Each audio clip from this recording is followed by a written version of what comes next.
Ẹ kú ojúmọ́ gbogbo ọmọ Yorùbá káàkiri gbogbo àgbáláyé ọ̀dẹ̀ ọ̀dábí yọ̀yẹ̀ wa kò ní yẹ̀ ẹ́ lẹ̀. Orúkọ mi ni Lukman ọmọ Ayédáre bàbá ọgbọ́n ọmọ ọ̀dọ̀ àgbà. Ẹ jẹ́ ká kọ́ wa ní sáyẹ́ǹsì àwọn bàbá wa. Ọ̀wọ̀ tí mo fẹ́ kọ́ wa yìí à ń pè ní ọ̀wọ̀ má tàgbà mọ́lẹ̀. Ọ̀wọ̀ má tẹ àgbà mọ́lẹ̀. Wọ́n ní àrísàǹtì ní àkútà gìrì ń tẹjọ bí kọ̀ǹgọ́ bá bojú lù dààmú àdàbòlù a sì dàbò sáwóró.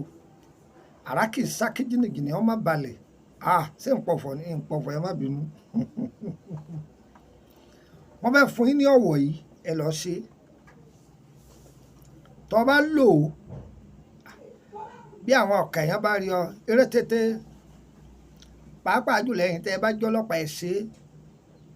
Wọn ò bí ọ̀daràn ra kó ọ̀daràn wọn ò bí dá kó rí ọ kó dúró gìnìgìnì ọ wà lára rẹ. Iṣẹ́ ìdá sí àwọn bàbá wa ni tó dájú pọ́nbélé. Ìbí wá kọ́sítọ́mà ẹ lọ ṣe fúnra yín ní sí ká tí ó pè fún yín. Ẹ lọ wá odidi ejò tó pé pérépéré. Èyíkéyìí ejò tó pé pérépéré. Ṣọ̀ṣọ̀ ẹ̀yìn ọ̀pẹ. Ṣọ̀ṣọ̀ ẹ̀yìn ọ̀pẹ. Ọ̀gbọ́ odidi àtàrí. Ewé ọ̀wọ̀. Igi tí àrá pa. Ó ti tọ́jú igi tí àrá pa. Ó yẹ kó gbogbo ẹ̀ sórí náà jó. Tẹ́ bá ti jó tán tó bá wá fẹ́ lò tó bá ti bù sẹ́kọ̀ọ́. Sáwóró etí ìlù tí wọ́n ń lù sáwóró ń fàwòrán rẹ̀ hàn yín. Sáwóró ìlù ẹ máa fi fọ́ ẹ̀kọ́ papọ̀ ni. Ó lè ra sáwóró lórí igbá o. Sáwóró tó jẹ́ pọ́ wà létí ìlù ọlọ́ra àwọn onílù ni wọ́n tà fún ọ. Wọ́n máa fi fọ́ ẹ̀kọ́ pọ̀.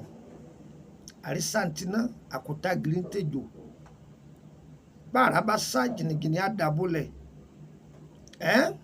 Kọ̀ǹgọ́ kì í bọ́ọ̀lù. Kára àlọ́ lélẹ̀ yóò máa gbọ̀n jìnnìjìnnì ni. Bẹ́ẹ̀ ni ń pọ̀fọ̀ o ń ṣàlàyé ni o. Ṣàdúrà bó ti fẹ́ sí kó máa wá lò ó dúpẹ́ fún Ọlọ́run.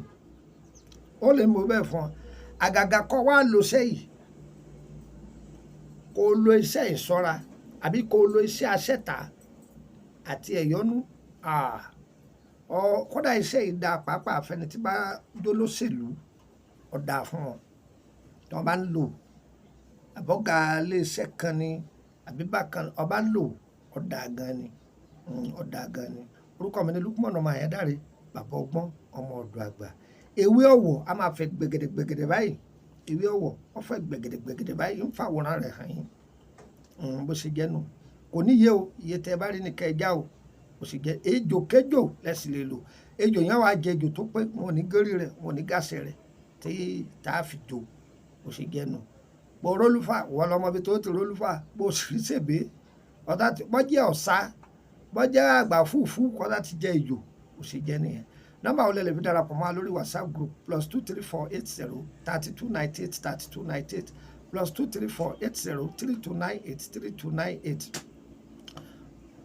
Àwọn hotline mi àwọn ni mo ń fi lẹ̀ +23481 33 155 111 +23481 33 155 111. Àwọn hotline mi nìyẹn. Tẹ́ bá ti pè mí direct tí ọ̀lọ́ ẹ bá mi sọ̀rọ̀ lórí WhatsApp ẹ̀ máa dá yín lóhùn. Pàápàá jùlọ ní 3298 3298 yẹn direct hotline làwọn yẹn.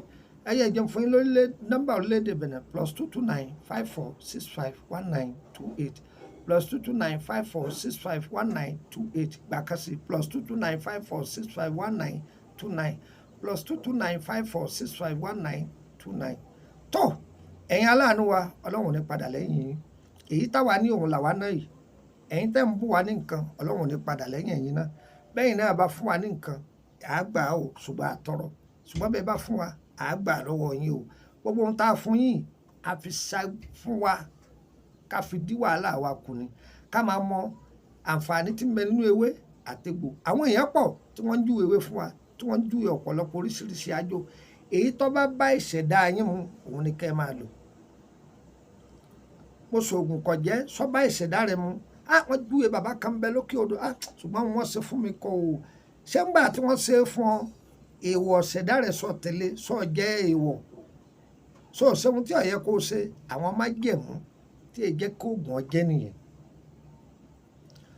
bí bọ́lọ́yìnbó bá fún yàn lóògùn wọ́n lè sọ pé ó kéré tán lójúmọ́ kéèyàn máa sunrun wákàtí 8 èèyàn mélòó ní tẹ̀lé olóyìnbó sọ fún wa pé ẹ máa mú mi dáadáa ibi di ibi àníwọ́ lọ́jọ́ kò sí ọwọ́ àṣetán lẹ́sẹ̀ rẹ̀ ń wú ẹ lẹ́nu ọpẹ́ kánú rí àtẹsẹ̀ rẹ̀ ó tó wú ọpẹ́ kó tó wú tó èdè onídìí wa o ayé ò ní mú wa o àti máa ayé ti mọ̀ wá ayé ò ní fàyè hàn wá o èmi wí tèmi o tọ́ wọn wà lórílẹ̀‐èdè Côte d'Ivoire àbáyé ìwọ̀tọ̀ bá fẹ́ rí wa tùràrí ń bẹ àtúndé ń bẹ oríṣiríṣi tìró gbogbo ẹ̀ ọwọ́ àlẹ́ ìtọ́jú ara lánàá ìwé àtìgbò ẹ̀ka sí wa Lukman ọmọ ẹ̀dá rẹ̀ àbọ̀gbọ́n ọmọ ọdún àgbà yọ yẹ wá kò ní yẹlẹ ẹ fẹ́ béèrè nípa ìrìn àjò ayé yín ẹ sanwó ẹ bá fẹ́ darapọ̀ mọ́ gúrùpù yìí mo ti sọ pé private group 10,000 ni èyí tó jẹ́ public ọ̀fẹ́ ni ṣùgbọ́n ẹ láǹfààní àti béèrè kankan yọ yẹ wá kò ní yẹlẹ ire o ire kàbìtì nílé gbogbo wa o.